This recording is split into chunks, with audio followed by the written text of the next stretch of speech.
1991년 10월 2일 대한민국 울산에서 태어난 김호중은 수백만 명의 사람들의 마음을 울리는 목소리를 가진 33세의 남자이지만 그의 깊은 내면에는 극복할 수 없는 큰 슬픔이 있습니다. 그의 인생에서 가장 큰 슬픔은 울산에서의 가난했던 시절도 음악 인생에서 겪은 거부감도 아니었다. 그의 할머니가 세상을 떠났기 때문입니다. 어린 시절부터 그를 키우고 음악에 대한 사랑을 심어주고 인생의 어려운 초기 시절에 그의 마음을 따뜻하게 해주었던 사람입니다. 김호중의 할머니는 가족일 뿐만 아니라 동반자이자 두 번째 엄마였으며 그가 노래의 꿈을 꾸게 된 가장 큰 동기부여의 원천이었습니다. 울산의 가난한 노동자 계층에서 태어난 김호중은 부모님이 생계를 위해 이른 아침부터 늦은 밤까지 일해야 했기 때문에 할머니의 보살핌을 받으며 자랐습니다. 그녀는 저녁이면 그의 옆에 앉아 등유램프의 희미한 불빛 아래서 그에게 동화를 들려주고 낮은 목소리로 한국 민요의 자장가를 불러주었는데 이 노래는 나중에 그의 독특한 음악 스타일의 기초가 되었습니다. 그녀는 그에게 사랑을 주었을 뿐만 아니라 아무리 주변 환경이 열악하더라도 인생에서 위대한 일을 해낼 수 있다는 믿음도 주었습니다. 김호중이 20살이었을 때 그녀가 병으로 세상을 떠나자 그의 세상은 무너졌습니다. 그는 울산의 추운 겨울 아침 병원에서 소식을 접했다. 그는 그곳까지 달려갔지만 그녀의 눈을 감고 얼굴이 차분한 모습을 마지막으로 한 번만 볼 수 있었습니다. 장례식 동안 그는 큰 소리로 울지도 않았고 비명도 지르지 않고 단지 관 옆에 조용히 서 있었습니다. 그의 손은 너무 꽉 쥐어져 하얗게 되었습니다. 하지만 모두가 떠난 후 그는 그녀의 무덤 옆에 홀로 앉아 눈물을 차가운 땅에 조용히 떨어뜨렸습니다. 그는 어느 인터뷰에서 이렇게 말한 적이 있다. 그녀는 제 목소리가 특별하다고 말한 첫 번째 사람이었습니다. 그녀가 떠났을 때 나는 내 인생의 절반을 잃어버린 것 같은 느낌이 들었습니다. 그 슬픔은 단순히 육체적 상실이 아닙니다. 그것은 깊은 감정적 상처이며 시간으로 채울 수 없는 공허함입니다. 김호중은 종종 그녀를 꿈꿨고 고요한 밤에 그녀의 목소리를 들었고 매번 무대에 설 때마다 그녀가 군중 속 어딘가에 앉아 자신에게 미소를 짓고 있는 모습을 상상했습니다. 그녀의 죽음은 그에게 가장 큰 고통이었을 뿐만 아니라 울산의 가난한 소년에서 한국 전역의 유명한 예술가로 성장하는 그의 여정 내내 그를 따라다니는 긴 그림자이기도 했습니다.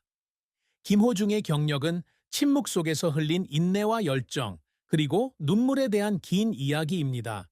그는 어린 시절부터 노래하는 것을 좋아했지만 그의 가족은 그가 정식으로 음악을 공부할 수 있는 여건이 갖춰지지 않았다.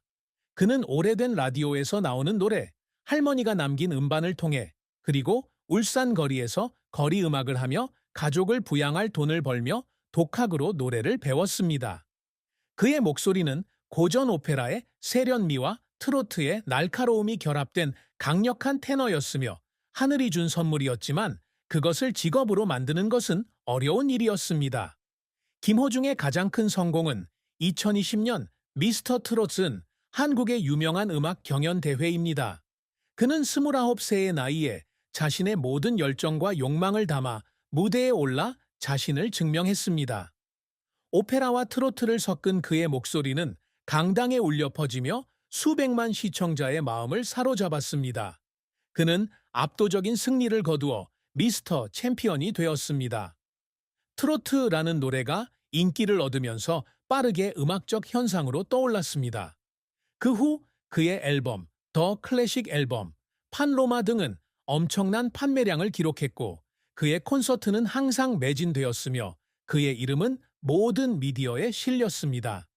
울산의 가난한 소년에서 시작된 김호중은 노력과 재능의 상징이 되었으며 한국 전역에서 사랑받는 이름이 되었습니다. 하지만 그 후광이 비치기 전까지는 실패와 눈물로 가득 찬 세월이 있었습니다. 미스터 이전의 김호중은 수많은 소규모 음악 경연 대회에 출전했지만 누구도 그에게 주목하지 않았다. 그는 매력적이지 않은 외모와 지배적인 K-팝 트렌드에 맞지 않는 이상한 노래 스타일 때문에 엔터테인먼트 회사들로부터 거절당했다. 그는 한때 생계를 위해 온갖 일을 해야 했습니다. 레스토랑에서 설거지를 하고 상품을 배달하고 커피숍에서 바텐더로 일했습니다. 그는 집세를 감당할 수 없어 공원 벤치에서 잠을 잤고 추운 밤에는 오래된 기타를 껴안고 노래를 부르며 위로를 받았습니다.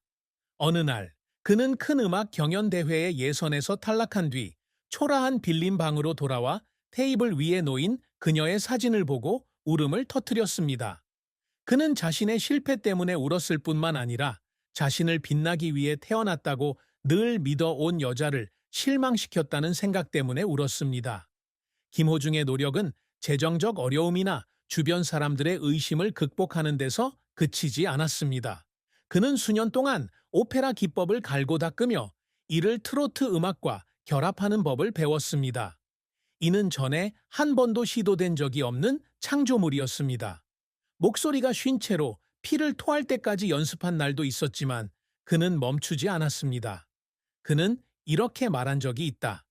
어느 날 나는 거울 앞에 서서 어려운 오페라 곡을 계속해서 불렀는데 나도 모르게 눈물이 흘러내렸다. 아파서 울은 게 아니라 더 잘 노래하고 싶어서 울었어요. 어딘가에 계신 할머니가 자랑스러워 하실 수 있도록요.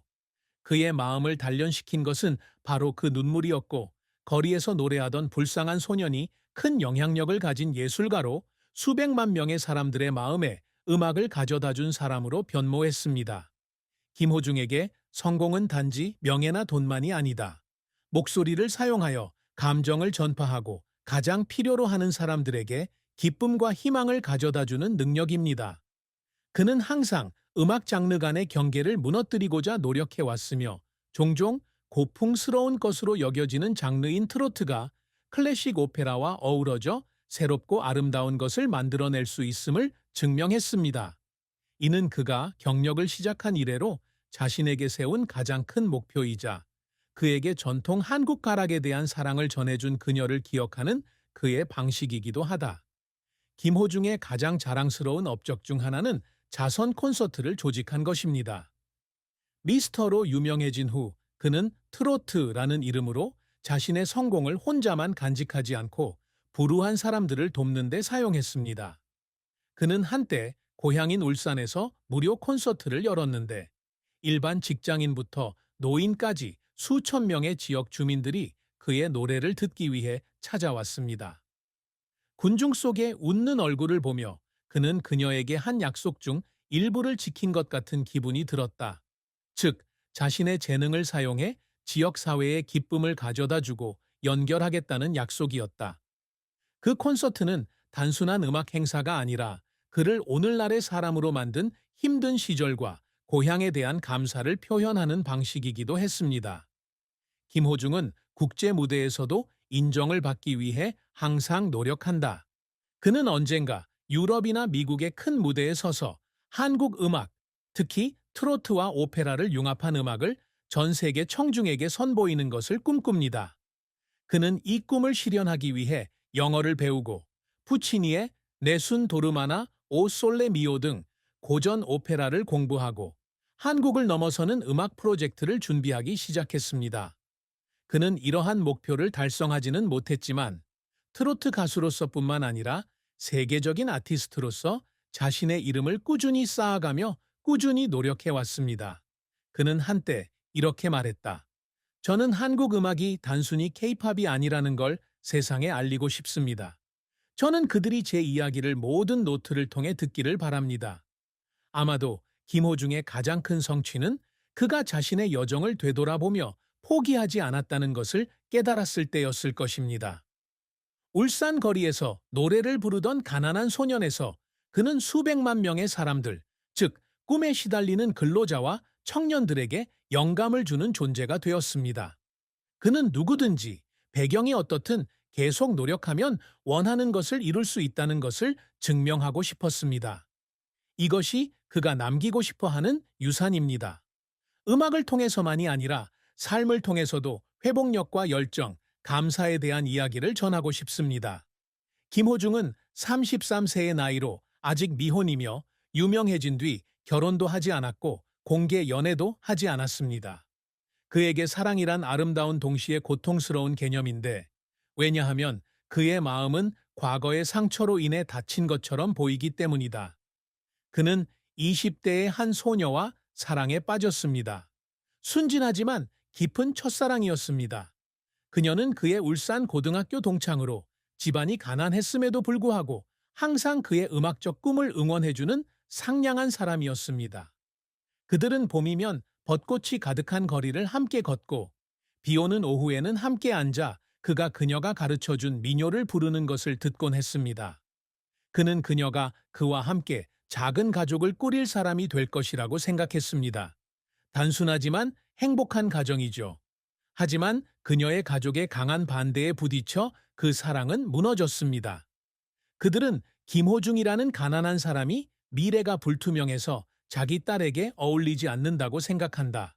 그녀는 가족을 설득하려고 노력했지만 부모님의 압력으로 결국 그를 떠났습니다. 이별의 날, 그는 울산의 빗속에 아무 말도 하지 않고 서서 눈물과 빗물이 섞이도록 내버려 두었다. 그는 그녀를 비난하지 않았지만 처음으로 사랑했던 사람을 잃은 고통은 그에게 깊은 상처를 남겼습니다. 그는 한때 이렇게 말했습니다. 사랑이 이렇게 아플 수 있다는 걸 몰랐어요. 그 이후로 나는 다시 사랑하는 게 두려웠어요. 김호중은 첫사랑 이후 더 이상 누구에게도 마음을 열지 않았다. 그녀의 죽음과 그의 경력에 대한 압박감으로 인해 그는 음악에만 집중하게 되었고, 음악은 감정적 고통으로부터 벗어날 수 있는 안전한 피난처로 여겨졌습니다. 유명해진 뒤에도 그는 수천 명의 여성 팬들의 사랑을 받았고, 심지어 공개 고백까지 받았지만 그는 늘 거리를 두었고 새로운 관계를